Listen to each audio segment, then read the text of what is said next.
Ladies and gentlemen, welcome back. This is Overland Weekly, episode number 25. My name is Davey. I am your host, and man, I'm excited for this episode tonight. I'm excited to talk to these two gentlemen that you see on your screen there, and I'm going to introduce them here in just a second. But I'm excited just to make it to episode 25. I started this thing a couple of years ago, and one of the first guests we had on episode, something's rattling. I already hear it. Yeah, we were talking about dogs and kids and stuff making noise, and so I already heard one. Anyhow, I'm happy to make it just to episode 25. So one of the first guests I had on, I think it was episode 3. Zach Deal said, he said, I'm going to give you some unsolicited advice. He said, just keep going. He said, if you can put a number out there, he said 25. He said, just do 25 episodes and then you can consider it a thing. He said, because most people are going to burn out after 4 or 5 of these and give up on it. So I appreciate everybody's support. I'm happy to have officially made it to episode 25. And for episode 25, we have Jack Sloan, Jack from Jack Off-Road, and Mr. Robert Keller. Welcome, gentlemen. Welcome. Thank you very much for having me. Yep. Thanks for being here. Yeah, absolutely. Robert, I haven't seen you in like a couple of weeks, I think, huh? Yes. Well, if you're wondering who these guys are, this show tends to have kind of an East Coast bias. You guys may not know that, but we're a little bit that way. And I think both of you gentlemen know a few things about East Coast wheeling. So I think this is going to be a good conversation tonight. Both of these guys are former UA alum. We've had some folks on kind of from the production team side of UA, but it's interesting to get you guys on here and get some participants' perspective on all things Ultimate and Unreal, and also about Adventure Wheelers East. So let me set the stage on how this kind of came to be. A friend of mine, his name is Jake Parsons, Jake of All Terrains on Instagram. Oh, yeah. Everybody knows Jake. Yeah. Jake was, he's been on us to get a trip to the sand mines together. And he was sending us all these reels in the group chat from people running up the sand mines. And he sent a reel from your Adventure Wheelers East account. And I clicked in it. And then when I clicked in it, I saw Robert's truck, iconic truck with what's left of the Bubba Rope paint scheme from UA. And I recognized the truck. And then I saw Robert's name, and I said, that name sounds familiar, but I can't place it. And then I look back and I had an email from a friend of the show, Harry Wagner, a list of people that Harry said, if you get a chance, you need to talk to these people. And it says, Robert Keller, this guy from Florida, has traveled more to wheel than anybody I know. So it was all meant to be. I don't know how I travel more you're than what, anybody like, knows, but but you're 10 to 12 hours away from any kind of decent wheeling where you're at in Florida, unless you want to just so he has sand all day. To travel. Yeah, yeah, it's a necessity. I guess that's me. true. I just have to go like 2 hours, and I'm at some of the best places on the East Coast. So Robert is in Florida. Jack, where are you based out of? Best Virginia. That's West Virginia for people. Yeah, Best Virginia. I like that. Yeah. Pepperoni rolls and the Mothman. There you go. All right. So we were talking about UA, and I believe it was UA 2015. Jack, you were telling me where your all's bromance began. Is that correct? Yeah, it's where he wooed me. I don't even know if we even really talked that much during the trip. Yeah, because I lost my tire deflator and I borrowed yours like every day. Oh, that's right. Yeah, somehow I lost it between the hotel and my truck. I don't know where it went. I bought 4 more since then. I lose things and I buy them and I find them. Yeah. I think we both got the Dirty Dozen, and then I think I was on Pirate of all places, and you were on Pirate. Yes. And then next thing I know, we're in a hotel parking lot, parked next to each other. Weird. Very weird. Well, that's how guys meet. They just do, hey, nice truck. What's your name? I never remember the name. I know the truck, but I remembered your name for some reason. That's very true. I feel special now. Yeah. You should. They're like, I don't know who you are, but I know you have this truck on Instagram with doing this thing at this thing. And you're like, yeah, what's up? Yeah, we do an event here with our Toyota group in East Tennessee called the Great Smoky Mountain Trail Ride, G-Smitter. And this year was the first year that we had little name badges. There's 300 trucks there. So we got name badges this year. So he wasn't just, the guy in the white Toyota, because there's 100 of those guys kind of thing. So you remember in 2020 when I had paint pens, so we put our names on our trucks? Yes. And then Joe Grisham in his Scout, he has a notepad where he puts someone's name and what they drive, so he knows who they are. The next time we see Joe, he has a notepad in his center console, and it says, for instance, it'll say Matt, gray truck. And he knows that he sees a gray truck, that guy's name is Matt. So I'm going to start doing that. I have a lot of numbers stored in my phone that way. First name and then the truck description. So especially if it's like the same name multiple times. This is Matt from this place, or this is Matt with the car. Yeah. All right. Talking about UA 2015. So you guys met there, and that was kind of an iconic year for UA. It was a little wet that year. Is that correct? Well, Robert was smart enough to bring rubber shoes. Him and Jerry brought rubber boots, and I had wet socks all week. Did you have glass? We were the only ones with rubber boots at that point. No, I took the glass out for UA because I thought if I would flop it or hit something, I don't want to clean up glass. So I got wet, muddy, and I flopped it. So it's good. I'm going to pull up. This isn't from UA, but I'll pull up a picture of Jack's rig here for those that are watching. Which, I mean, it's pretty much just a stock two-door Explorer, right? It's a stock two-door Explorer with a stock 4-liter and a stock auto transmission that goes to soccer practice once a week and picks up groceries. There you go. Yeah. That's 2.0. Yeah, well, that's like the 18th revision of that truck. But I've had that truck since 2003. So what, 22 years now? That's a long time to hold on to one. That's my longest continuous relationship. Sad.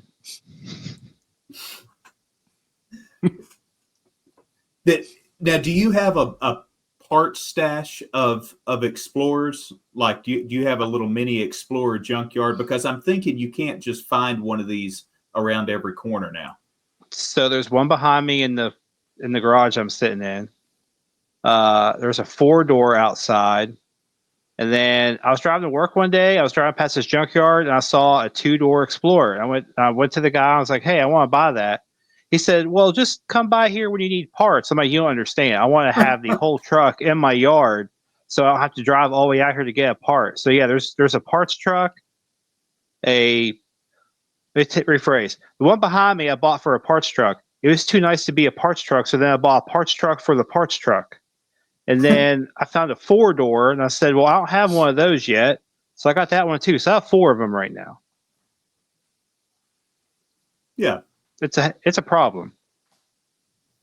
Now, what about you, Robert? Do you have a collection of square bodies? Actually, I don't. I have one old rusty Blazer that I steal parts off occasionally, but that's about it. Let me see if I can pull up. I think this may be it from 22, but there's a picture of Robert's. And I think the thing everybody remembers about this truck, it's it's not just a worn out throttle body 350 under the hood, huh? Not anymore. I actually won the engine that's under the hood now.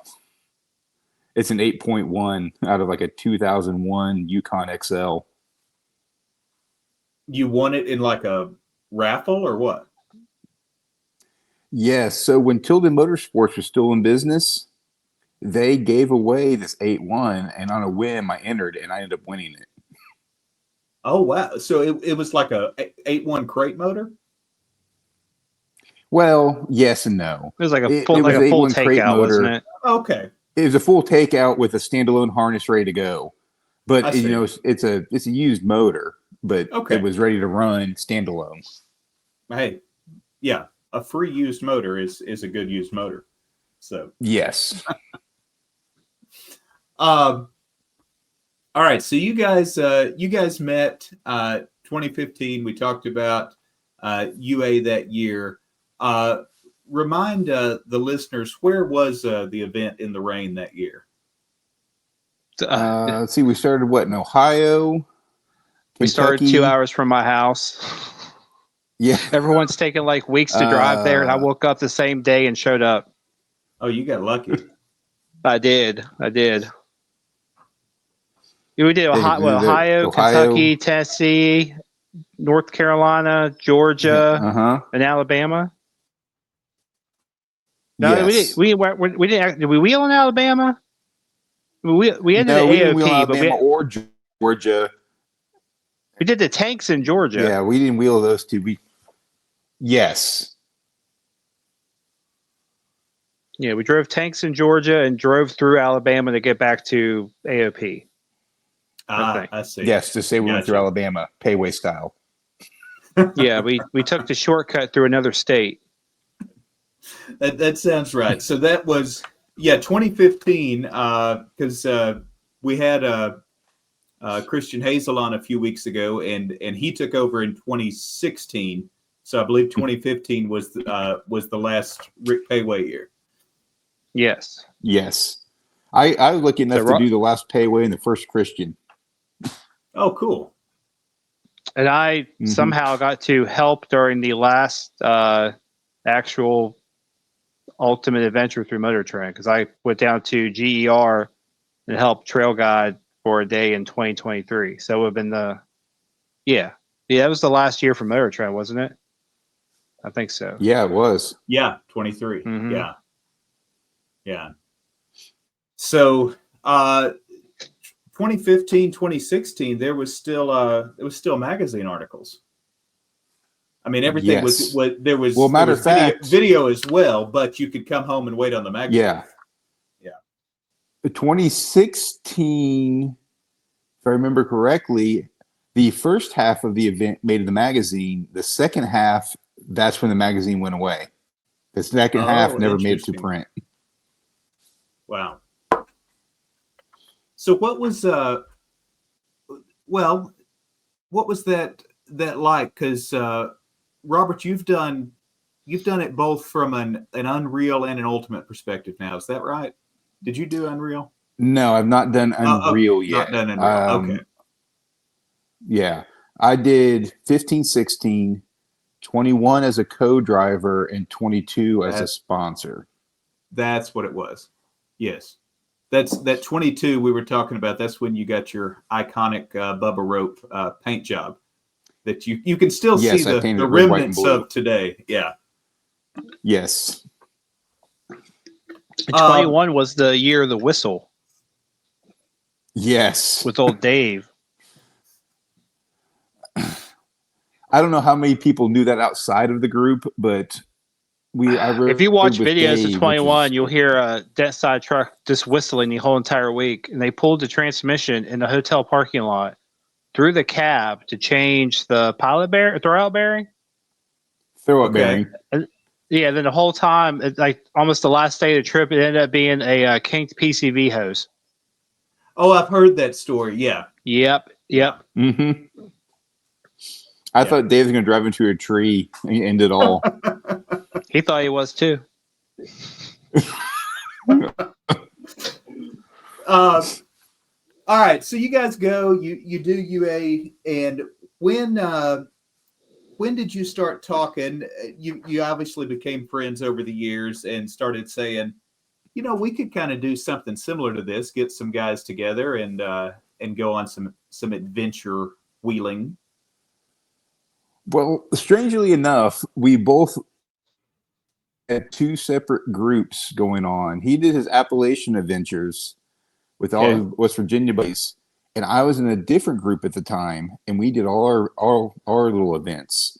And then in 2020, we did them all together. And then what year was it that I left that other group?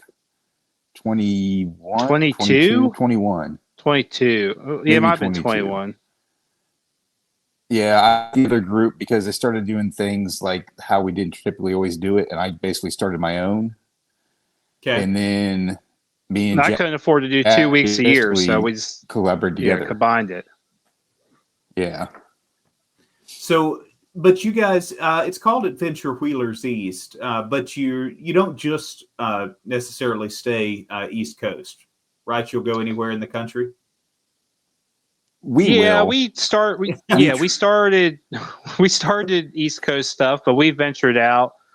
And the problem now is, I'm sure we'll get to this later, we have just as many people who don't live on the East Coast coming to run trips of us on the East Coast. So there's been some discussion about what that E actually stands for. Sometimes we just call it Adventure Wheelers Everywhere. Okay. But this is going to be like Ultimate and Unreal. We're going to do a name change. We're just going to do letters. It's going to be the trip formerly known as. We'll do like a Prince thing. Yeah. But really, it was just like Robert said. He was in that group in Florida. I went on a ride with them one year. Then, and same basic idea as someone different plans a trip every year. So in 2020, I volunteered to plan the trip, and we just combined both groups, the West Virginia boys and the Florida group. And after that, then COVID happened. People just kind of stuck, and they kept showing up. So those people are what's Adventure Wheelers East is now. So in Adventures Wheelers East, I guess just Googling, it looks like there's been some different maybe themes over the year. There's a YouTube channel with your friend John. John Trotto. John Trotto. Yeah, he's got a YouTube channel with some great highlights. And this year's Adventure Wheelers East 2025 is called Banjos, Bourbon, and Bush. Now that's Bush, Busch, like the beer. Just so we're clear here. Yes. Lattes. Yes. Lattes. Yeah. We don't take our names real Rocky serious Mountain for our Highlight? trips. No. Yep. It's a good time for all. It's a good fun time. So is this like I'm assuming it started, like you guys said, as folks that you know, but now do you have kind of like an applicant system, or do people just show up, or how does all that work? We did an applicant system 1 year, right? I think it was. Yeah, we did that 1 year. We did application system, and we had a theory we were going to do it like UA, that one of the two people come back, the other person can't, and let's do that. Well, then we decided we ended up liking everybody that showed up, and we just couldn't be like, oh, you can't come. So, yeah. But so now we just have who we have. Sometimes people can't make it, so maybe their friend was a co-driver, and now they want to come as a driver, like with Ryan. And sometimes the co-driver wants to bring his rig, so you have Joe and Cody, and so it's evolving into some kind of more than what I think we originally thought. It's becoming bigger than we thought it would be at first, I think. The real key is we try to keep it less than 15 vehicles, because after that it starts really getting hard to manage. So you try, but that number has crept up on you, I take it? This year we had 18 this year. 14 or 15? I think we had 18 at one point. Yeah, at the beginning. Then we lost Carl lost his rig, and then Kenny cut out. Yeah. So I think at the beginning it was 18. think. I'm not Yeah. good with numbers. It might have It been. was a lot. I wasn't Yeah. paying that And- much attention. I was too busy trying to read the map and drive. And it's looking at this year, I'm going to pull up some of these pictures. And I know it's a little hard for you guys to see, but it's a good mixture of vehicles. You got a handful of Jeeps. You've got another Explorer here, Blazer, Jeep. Here's the Toyota. And then you've got a few full sizes. It's solid axle Frontier. So it's a real diverse group, which I think makes it exciting. It's a diverse group of makes. It's also a diverse group of tire sizes, which to me makes it more of a everyman's kind of trip. And we try to have it, let everyone try to do as most as they can do. And, it's not really limited to, there's certain criteria. We kind of try to keep it kind of like UA, where there's a minimum tire size, lockers, winch, cage, recovery equipment. But also like UA, we like the non-typical wheeler you find. So it's a every man's kind of rig kind of thing. So what are your stated requirements now? Vehicle requirements? Basically 35s, lockers, winch, spare. That's basically it. Some type of rollover protection of some sort. Self-sufficient tools, parts. Usually we'll have you need food for this many days. You need this for this many days. But yeah, basically it's what Robert and I just said, just the basics of lockers, tires, wheels, tools, recovery. I heard 150-ish miles next of year, fuel range. Oh yeah, working gas gauge. If Is that you gonna be a can. requirement? Well, I mean, I'm looking at my to-do list on a piece of cardboard for this year, and the working fuel gauge is the only thing I didn't actually accomplish. But I never ran this year out. wasn't that bad. We didn't go that far. I don't think you understand the I don't know if I'm going to make it I had in my head before I showed up. It was bad. Yeah, you were Zero fine. testing done. I was fine. Well, let's talk about this year's route. Now, I was just getting caught up on John's episode 1, where you guys were at the sand mines down here in my neck of the woods. But where did you head after that? We went to Jellicoe to the state park there, stay the night, and then we took part of the cat that got in a little over our head because we had an appointment to make. Okay. And then we went to Oneida and ended up in I can't think of the name of the town now.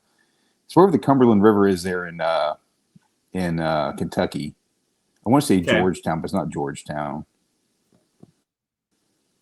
I can't think of it right now. But we did that. And then we did more of the cat and ended up outside of Beattyville. And then we got on Daniel Boone Backcountry Byway and did part of that. Mm-hmm. And then we ruled Hollywood on the last day.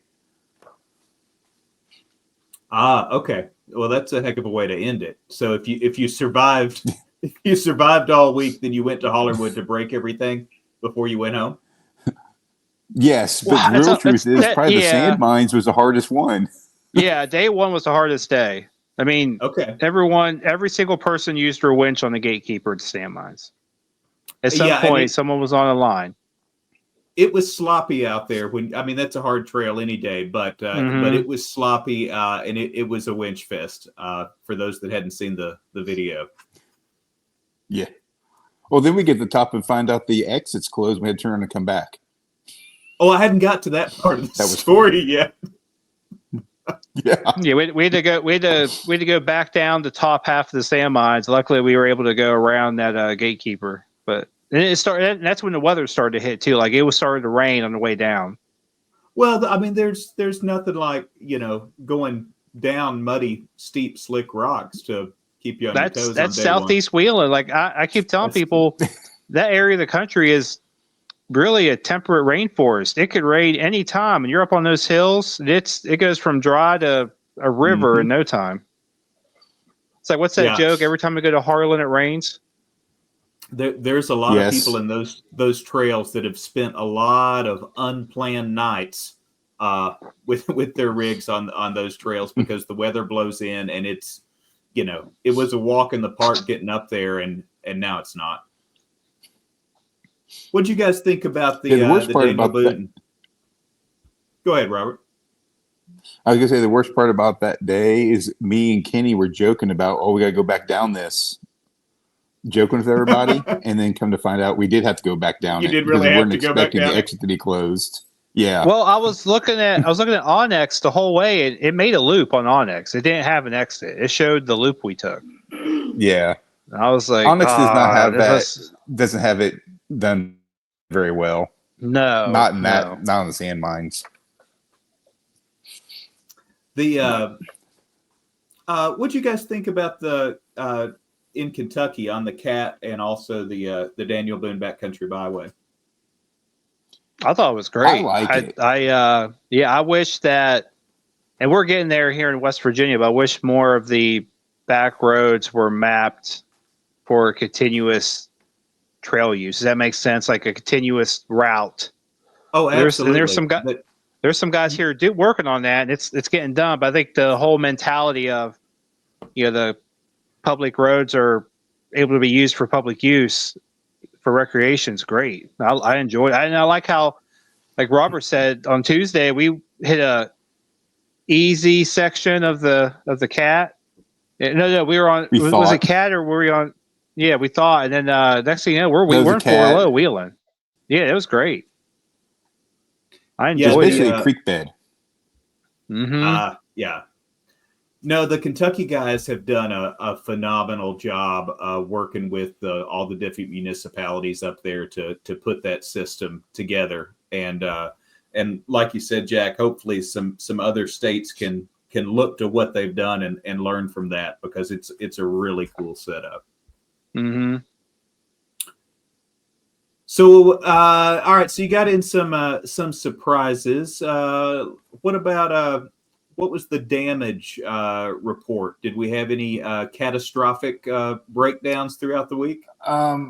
Probably Carl was the worst. He broke something in his front end, probably a ring and pinion, and then he broke the center pin and the rear leaf spring and shot out the shim and everything. Now, which truck and is he Carl's? ended up the Frontier, the solid axle. Okay. He was bashing it in two-wheel drive through a section of the Cat that's not real easy. I want to say it's like hard 3 area of Cat we were on, and he was bashing it in two-wheel drive, and that finally it spit the shim out and broke the center pin, and it wasn't good. We got out to a McKee, and they left it there, and Kenny took him to get a truck and trailer because it was not really fixable. No. Well, not easily anyway. Yeah. How far were you from the truck and trailer? Only about an hour, 45 minutes to an hour where we got him out to. Okay. The crazy thing about our trip this year, from where we dropped our trailers to where we started, if you drove highways, was only 2.5, 3 hours away. About 3 hours. Yeah, we were in a nice back. Yeah, we were in a nice circle the whole week. Yeah. Speaking of where you started, I saw some pictures of that. I'm going to use the term loosely. Those campsite area that I think was the first night. I think that was from this year. Kind of a rough looking, like if you wanted to buy some meth, that'd be the place to do it. Oh no, that was 2 years ago. Oh, I'm sorry, I'm mixing it up. Okay. Yeah, that was Ohio. Wellsville. Yeah, that was Wellsville. Yeah, all my and camping gear got stolen. Notice how the West Virginia guy was like, "Oh no, I remember that." Yeah. Yeah, it's not West Virginia. It was Ohio. Now, granted, you could see West Virginia from the campground, but it was definitely Ohio. Yeah, that year the wheeling was great. Yeah. Yeah, other than the thievery, the wheeling was good. Luckily, we had someone reached out to me on Instagram, Shane Swiger. He saw, we were planning a trip, And he goes, "Hey, I can guide you guys through there," which is great because there are 0 maps. And if you didn't know where you were going, you easily would have spent the whole day just making circles. So shout out to okay. Shane for helping us that year. That was great. Yeah, he was in the side by side. Yes, yeah, he was. Yes. And he wheels it like not like he's a side by side guy. No offense to Yeah. side I by hate to side be that people. person, but he's not Yeah. a side by side quote unquote person. He's a wheeler Yes. that happens to have a side by side. He's an Everybody off-roader who has a side by side. Everybody listening to this show knows exactly what you guys are trying to say. So I figured they did, but I gotta be politically correct. I am, Jack from Jack Off Road. I don't want to be singling anybody out. Now that year, because this is something we hadn't talked about. So Jack, I believe it's always been the same Explorer that made these trips for you. But Robert, you've switched vehicles up on it a few times. Yeah, because I'm a glutton for punishment. Was that the Toyota year? That is the year I took the Toyota. I basically took a trailer queen and decided to make it, streetable. Well, that's what I did. That's what I did this year because usually I'm in a Jeep, and then I decided to take the Explorer this year because it was the 10-year anniversary of doing these trips. I see. We had this big grand plan. We're gonna make a big photo of us all together, like UA, and then we never really took the picture. I was tired. I was too. It happens. It happens. All right, so you took the Toyota. What's the specs on the Toyota, Robert? Let's see. It's a Dana 70 tug truck rear, so 717s with a Detroit, Chevy 60 front, 717s and Spartan locker, 3-link on the front with Jeep TJ Skyjacker coils and rear Skyjacker leaf springs with longer shackles, and 22RE W56 Toyota crawl box and a Dana 300. So basically stock. Yes. Again. Yeah. No, that's that's a heck of a crawler. Yeah. Technically, that's my son's truck. He got it when he was 8. Yeah. And he's driven it since he was 8. It is. Well, I tried to convince him to use that as his daily, but at that low of a crawl ratio, you could put an 8-year-old in it and not really worry about him getting in too much trouble. So he actually drove it very well because we used to go to Harlan a lot with it, and it was on 39 reds, and he could just basically keep it running. As long as he pointed in the right direction, it would just go up and over stuff. Just go. Yeah. Yep. And then I also ran across some pictures. Now, this does not look East Coast. In a Ram Charger. Yep, that was last year in Colorado. That turned into a debacle for me. Uh-oh. Yeah. Because I'm a Ram Charger a fanboy. I had an 86. That was my first truck back in high school. So I still kind of... That was an 86. So tell us what happened with this one. Well, I drove it to Colorado with me and my kid and my girl, my fiance, and we're going to have a grand old summer vacation on this trip to Colorado.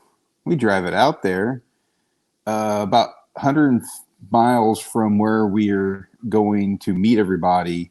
The Detroit all of a sudden acts up in rear end. Didn't think much of it. But have you ever seen a Detroit locker free spin? Because I haven't. That's a first. Those two words don't this one go did together. Yeah. Yeah, like it was nothing. And then I did some hard left and right turns in 4-wheel drive, and it popped, and then it locked like a spool. That was the beginning of the problems. Then we get there, and the first trail day, we're on what? What was Imogene Pass we were on? Poughkeepsie Gulch. Poughkeepsie? Okay. Yeah. I get out there, and all of a sudden, it doesn't go forward anymore. I only have reverse. So the transmission took a crap. Man, is this an automatic? So this is the torque flight. It was then. Okay. It's 727. Yep. And the linkage was loose. So I couldn't get manual first, and we finally got manual first. So I had manual first and reverse is the only two gears I had. Got off the trail, got back to where we started. Jeff Ishmael from IH Parts America happened to be with us that day. He followed me all the way back and made sure I made it back. And then I started making phone calls up to phone calls and have a buddy, Brennan Metcalf, that lives in Durango, which is not too far from Silverton where we were at.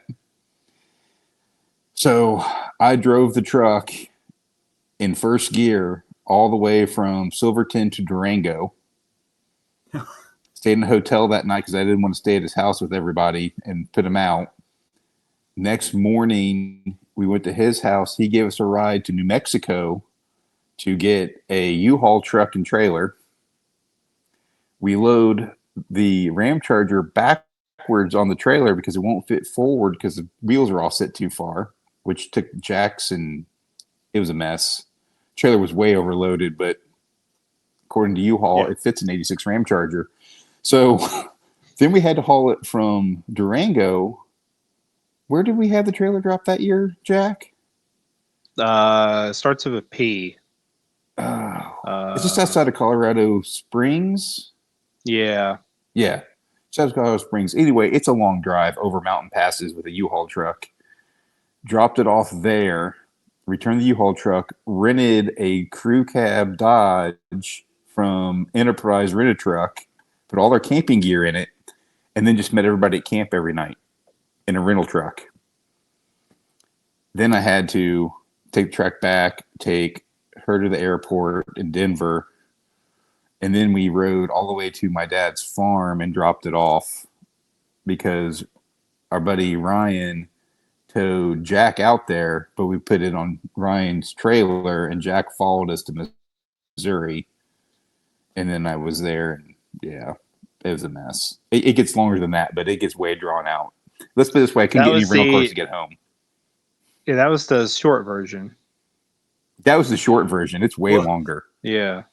Well, what is the status of the Ram Charger today? Oh, I daily drive it. Oh, okay. With a 4-speed manual. Ah, there we go. Okay. Matter of fact, when I got to Missouri, I was already looking at marking away from Colorado to Missouri. Found a 4-speed transfer case, all the parts I needed in Iowa. Got there, got in my dad's truck, and drove to Iowa and bought the transmission and all the parts to put the 4-speed in the truck. And we almost did it at his farm, but I didn't have the parts I needed and everything else. So, yeah, it's a disease, isn't it?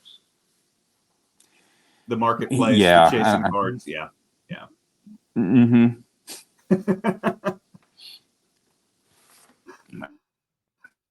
All right, so this was your fourth year of the event. Then, are you seeing? You talked about you didn't know people were going to come back, not come back. Are you seeing the same faces? You said earlier that you've got people coming east now regularly that are not East Coast people. Is it becoming kind of a group of cronies, or are there still new faces every year? This year we didn't have anybody new, though. All the people we quote unquote had new were co-drivers last year. Okay. Yeah, I think we're getting to like a regular group, and maybe we'll sprinkle a new person here or there in, but for most parts, it's the same core group of people for the last 4 years. Yeah, I mean, some people are going to fall off for other reasons, and we get it. And when that happens, yeah. Now, you guys always go the same week. It's the first part of June. Is that when you do it? I think it just kind of that's kind of where it falls. No, usually it's spring break or middle of June before it gets too hot. Okay. Yeah, usually it has to do with kids in school. To be 100% honest with you, like this year, my son was out of school, and Aaron's wife, which goes with us, she's a school teacher, and it landed right for her because she was done with school also. So just kind of then. We didn't wait too much later in the year because it already is going to get hot enough as it was. So that's kind of how it happened. So is this generally a family adventure? Are there wives and kids along, or it just depends? There's I'll say wives it's that go. Yeah. It's not really. It's not that it's not family friendly. It's just I don't know. What's a nice way to say this? You have to be tolerant. I guess you have to be tolerant of people that get loose lips when they late at night. Yeah. I guess it's the best way to say it. Yeah, the best way to say it is it's a normal wheeling trip. Yeah. Yeah, really. It's just a bunch of wheelers who go out and have some, for some people that's too much. I've been in groups where, someone brings their wife and kids or something and no one's really acting bad. It's just not everyone's cup of tea, I guess. They're just acting normal. Yeah. Yeah, like they don't understand. Like I'm making fun of this guy because I like him. He's my buddy, not because he's everything I'm saying about him going over an obstacle. He's just that's how we get each other going. That's motivation. That's how we show love. Yeah. Yeah. Yes. Yeah. I get it. All right. So aside from the Nissan this year, everybody got out in one piece. No major body damage. No big rolls or flops. I don't know if I have any more body damage because I can't tell anymore. Yeah, you don't count. Yeah. Yeah. Other than let's see, Kane. Carl lost the taillight too. Build. Yeah, Carl lost the taillight. Mm-hmm. Kane had to do some repairs to his newly built J truck. Kevin's Blazer was Kevin's Blazer, although it was very well behaved this year. And I lost some brake caliper bracket nuts, and my transfer case tried to separate itself from the transmission about halfway through the week. But that's normal stuff. That's just loose bolts. Yeah. Yeah. It happens. Most people all go on our trips. Those are just pretty well put together, and most of them they're pretty good drivers. They're not just out there bashing off a tree. And just people know, like, you don't have to have a overly built, complicated, fancy rig. Like Kevin's Blazer is some random brand lift springs and a cuck V axles and just cuck V axle with a locker in the front. Yep. Yeah. It even has he has lift blocks in the back and no traction bar. Yeah. Oh yeah. That's impressive. And somehow it does really well. I love you, Kevin. He's good. I mean, he might. Hopefully, I'll make sure he sees this. All right. We'll see it. But he did really good all week. I didn't have hardly any. Well, the beginning of the week, we were taking a secret bet on how many times his hood would be popped. And I had his stepson having a counter on his phone every time the hood got raised for an actual issue. He marked it.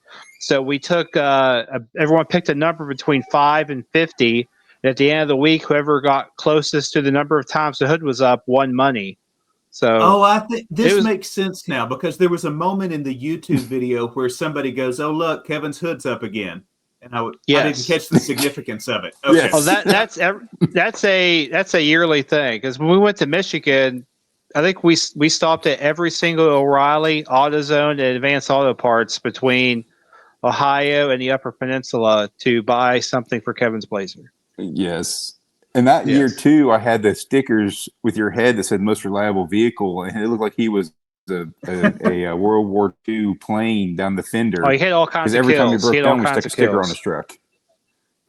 Yep. Well, let's talk about the routes. Do you two decide these amongst yourselves and then tell the group this is what we're doing, or is it a up for debate process each year? How does that work out? Every year, somebody different plans the trip. Okay. And they volunteer for it. Yep, they volunteer for it. But the They whole key volunteer to or these they're trips. voluntold for it. Oh, Oh, they want no, to. they Like volunteer. People actually. we have the We've next got people all the way next to 3 years we're playing. 2028. Good. Yeah, yeah. And I But the like not key knowing is where we're that going. one person. Yeah, the one person's the only person that really knows where we're going. So the only information you get is where we're starting and where we're ending and the dates. So everything's a mystery. But there's a reason behind that. The real reason behind it is if for some reason we're running behind or something doesn't work out, nobody knows they missed something because they didn't know where we were going to begin with. I see. Or like in 2020, I could get lost and no one knows we got lost because I'm the only one who has the route. So if my GPS crapped out in the middle of West Virginia and I didn't know where we were at, we ended up in a Mennonite village at a single stall gas pump. Hey, it's part of the fun. No one knew I got lost. You just played it cool, like that's who you meant to meet Jebediah up there at the. Yeah, like well, Eric yeah. goes, "Hey man, how much further for gas?" I said 10 miles, and then like 38 miles later, I found a gas station and we stopped. He was, were you lost? I'm like, no, man, I overcalculated something. Because when somebody radios how much further for gas, they're already sputtering. Like that's how that works every time. Yeah. Well, here's the thing. He had the same. He was in the LJ. I had an LJ that year, and I had gas, so I knew he did. Oh, okay. Unless he didn't top off at the last stop. Yeah. Well, so it's safe to all say kinds this. The other thing I have to say too. Go ahead, Robert. I have to say one thing good about everybody that's on our group. I don't know if we've trained them this way or they've just done it before. Like if we go to a gas station, like everybody knows exactly what to do and does it pretty efficiently. They'll even go to gas it's stations never really an across the issue. street. Yeah. They get gas, they get a drink, they get in their car, and they line up. It's great. Yep. No, that is good. But it also that's helps a sign of a group that's been together for a minute. Yeah. Well, also about half the group all's been on UA before. I noticed that there's a lot of UA stickers or pieces of UA stickers yes. that are still on the vehicles. Yeah. What do we have? I think we had 8 counted people that were on UA. Or 8 of us? It was 8. This year I think we had like 8 people that were were on UA at one point. So it's a good. I mean, if you do that trip, you want to do it again. And that's what got me started. I think I skipped 1 year because I had a kid, but I did 15, 17. I went with you in Florida, and 18 I started the Appalachian Adventure, and then I've been doing it ever since. Yep. How has your? I actually started before I went on UA. Yeah, you took your photos for UA on it. I did. Yeah. After I built the truck in 6 months. I still don't know how I got picked, but it happened.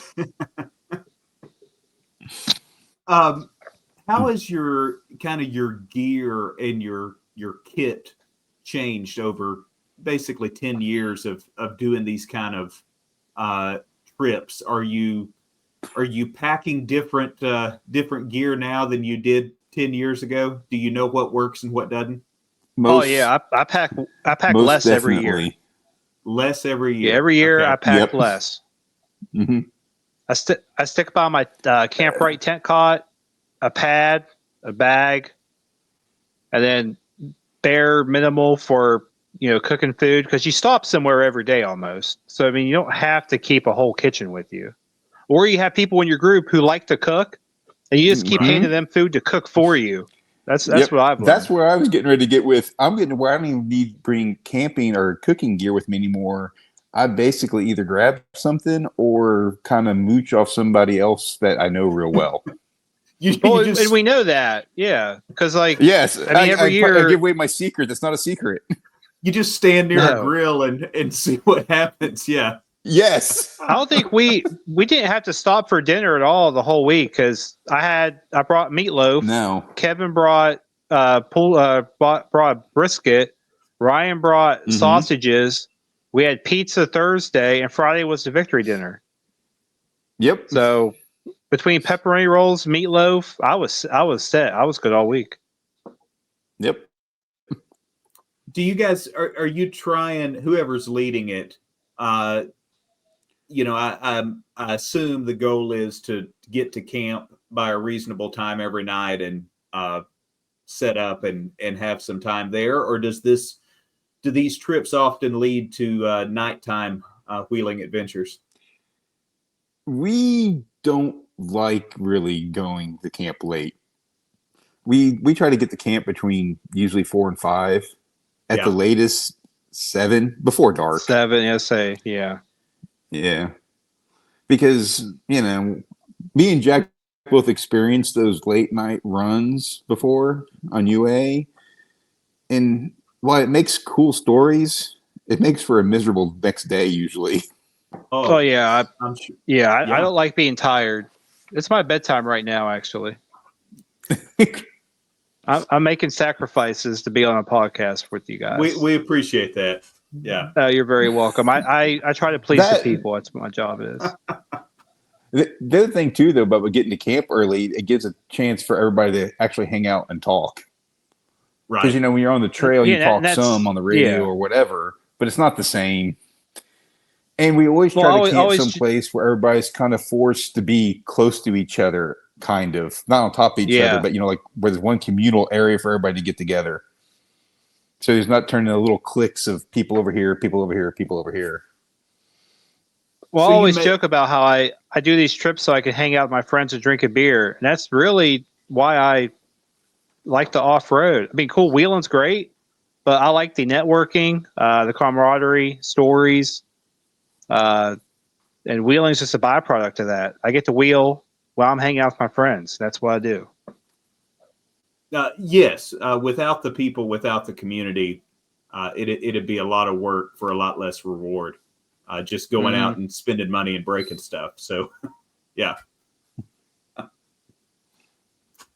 All right, gentlemen. Well, before we wrap up here, I've got my my rapid fire list of wrap up questions.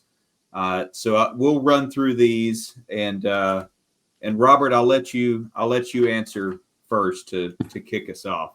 On the topic of food, what is your favorite trail snack? Oh, I'm going to lock up now. Well, let's say meat sticks. Meat sticks. Okay. Yes. Now, so the follow up to that is: do you just go in and peruse the gas station and see which one jumps out at you, or do you have a go to? I usually like to have those ahead of time, and currently my favorite now is a company called Chomps. I've seen those. Okay. Yep. Chomps. I saw them on YouTube ads and I actually tried them. They're actually really good. So Chomps, if you're listening, Robert's up for a sponsorship on the meat sticks. Yes, I'll put it on the side of my truck. Absolutely. Yeah. Jack, what about you? Best trail snack? Pepperoni rolls.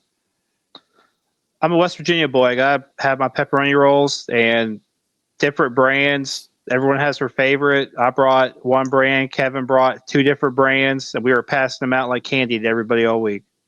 If you wheel with a West Virginia boy, you have a pepperoni roll. It changes your life. Interesting. I gotta talk to my West Virginia friend Jens about this, because you gotta send me your address. Yeah. I'll mail them to you. Okay. I'll ship them. The past 2 years, I've shipped them to Kenny before he goes to UA. He's had them on UA the past couple of years. Oh, okay. All right. I don't know if either of your vehicles has a functional stereo, but what Jack, we'll start with you this time. If you could only listen to one artist or one album for the day while you're on the trail, what are you queuing up? Oh, that's tough. It's either going to be I'll name 2 bands. It's either going to be Soundgarden or Tool the whole day. Okay.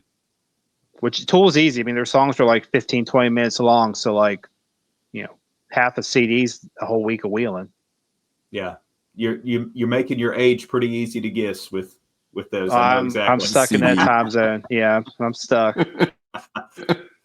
All right, Robert, what's your band? I don't know. Currently, what's stuck as a CD in the CD player of the truck is David Allen Coe. Okay, there we go. Classic. So we'll go with that. We'll go with that. Speaking of showing your age, Yeah. between that and the color of your beard, we all know you're 82. I'm sorry. Wow. Yeah, I'm starting to feel like it. Shots fired. Yeah. All right. This is a new question, and do you either one of you have over the last 10 years of doing this? What is the sketchiest moment that comes to mind? If somebody says, "Has there been a really sketchy trail or a sketchy spot situation?" What do you think of? Currently, the one stuck in my head is the sand mines coming down it with no spotter on that upper obstacle, where I had to gun it coming down because it felt like it was going over. The rear and nobody end saw coming it up? except for Kenny. Up and sideways. Oh, even better. And there's no video, Yeah. of course. Yeah. Oh, no, because I was following Kenny out. I was the second one out, and he went off the side. Didn't like the way that looked, so I tried to go off the front, and something fell into a hole, and it felt not good. There's nothing worse than when you watch your buddy and you're like, that didn't look good. I'm not going that way. I've got a better idea, and then it is not a better idea. Yeah. No, it was no better. Yeah. I bent the leaf spring coming down off of it, so. Oh, that's a hit. Yeah. Yeah, it'd been good. And the rest of the week I drove with a crooked steering wheel and a leaning truck. Who planned this year's trip, by the way? I did this year. And then we get to the sand mines. Everybody's like, "Oh, I guess we're Like, gonna do it hard right off the get-go." I go, yeah, you told people, they're like, "Oh way." no, the first day's the hardest, but it's not that bad." And then we get there, we're like, "Jesus Christ." Jack, well, we've talked about this before. Kenny's. Go ahead, Robert.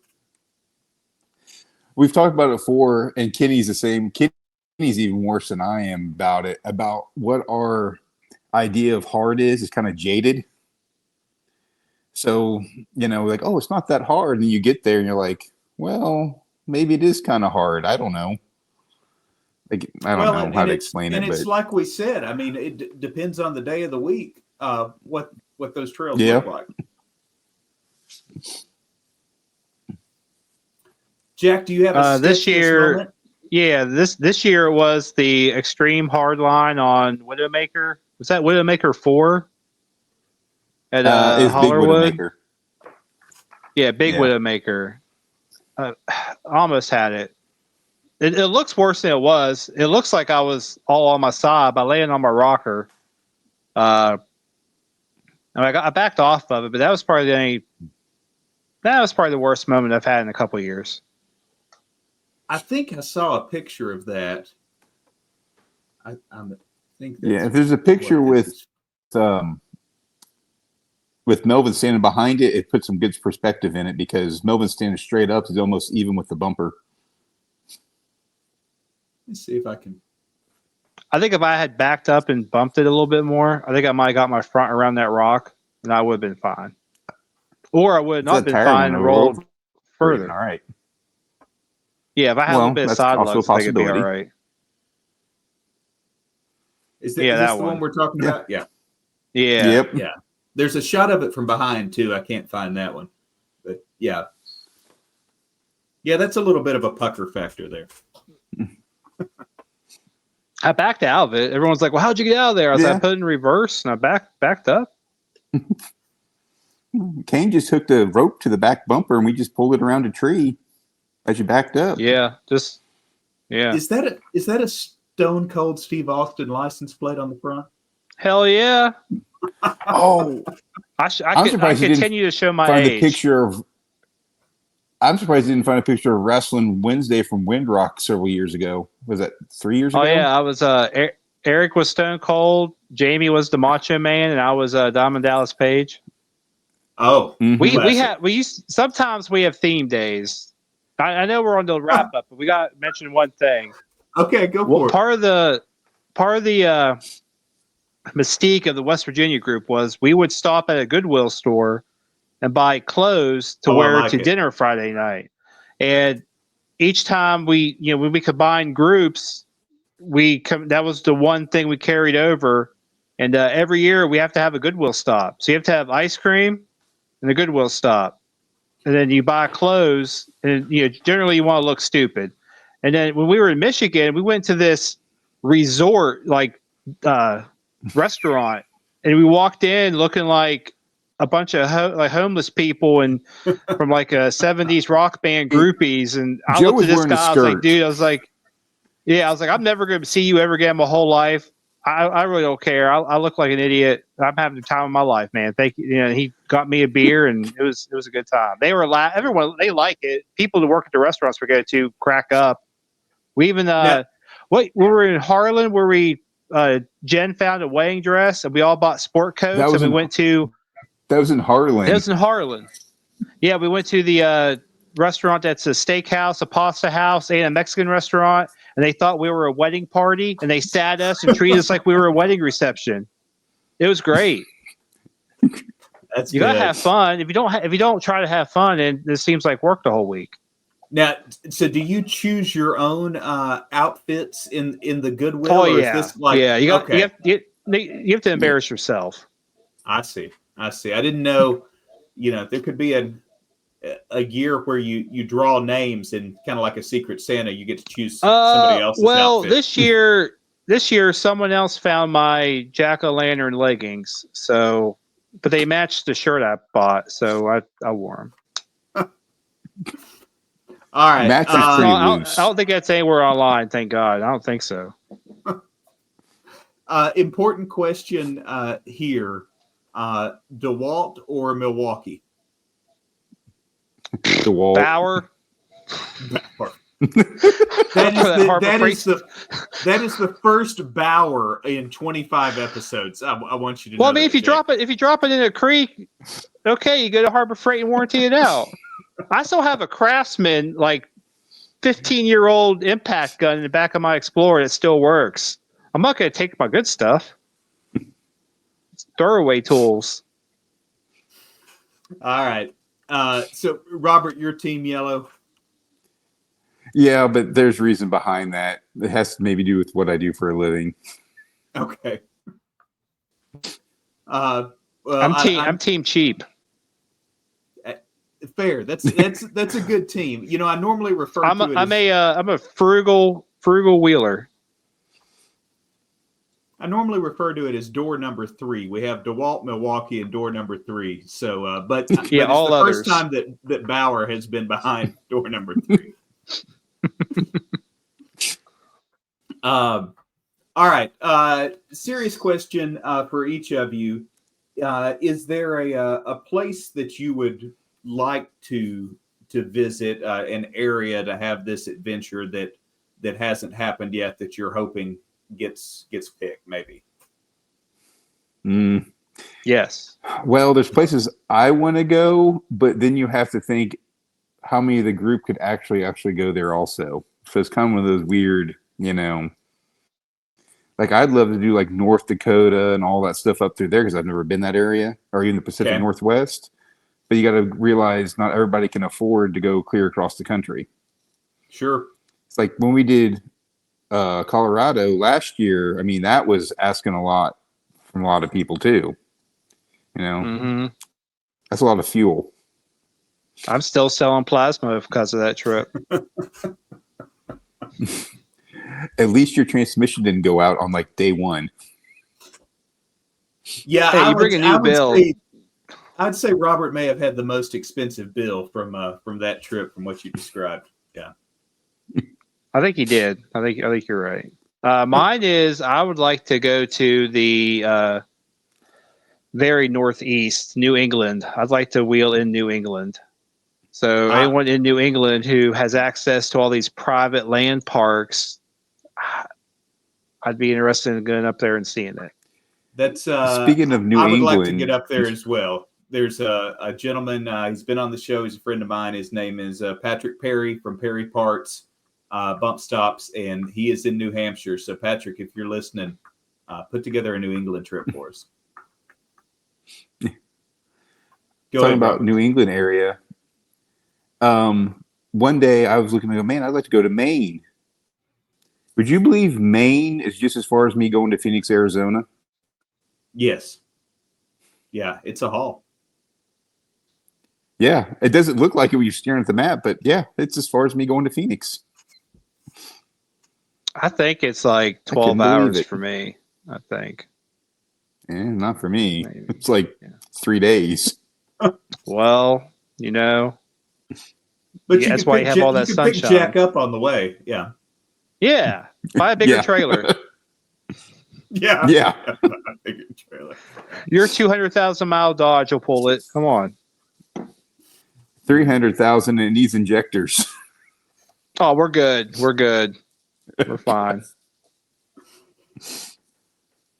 All right, guys. Well, I appreciate the time again. I think this was entertaining. I hope you guys enjoyed it.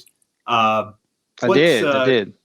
Give us the Instagram channel for yourself or for Adventure Wheelers East as well. I believe it's AWE something.